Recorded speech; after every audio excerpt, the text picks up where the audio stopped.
SNX Marathi, Siddheshwar news express, सत्यासाठी SNX सोबत। दक्षिण सोलापूर तालुक्यातील नाईकनगर तांडा येथे एकाच कुटुंबातील 2 कोवळ्या जीवांचा झालेला दुर्दैवी अंत संपूर्ण परिसराला चटका लावून गेला। समर्थ मोहन चव्हाण वय 13 आणि ओंकार रमेश चव्हाण वय 12 हे दोघे चुलत भाऊ खेळत असताना गावाजवळील शेतातील तळ्यात बुडून मृत्युमुखी पडले। ही घटना अत्यंत वेदनादायी आणि मन सुन्न करणारी आहे। तसेच दक्षिण सोलापूर तालुक्यातील बाळगी येथे झोपेत असताना विषारी सापाने दंश केल्याने मोहिनी महेश कस्तुरे वय 40 यांचा दुर्दैवी मृत्यू झाला। कस्तुरे कुटुंबावर ओढवलेले हे दुःखही अत्यंत असह्य आहे।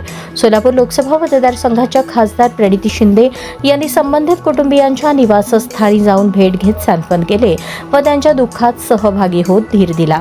2 निष्पाप मुलांचे अकाली निधन आणि एका महिलेचा सर्पदंशाने झालेला मृत्यू दुर्दैवी घटना असून या असह्य दुःखातून सावरण्याची शक्ती चव्हाण व कस्तुरे कुटुंबियांना परमेश्वर देवो हीच ईश्वरचरणी प्रार्थना।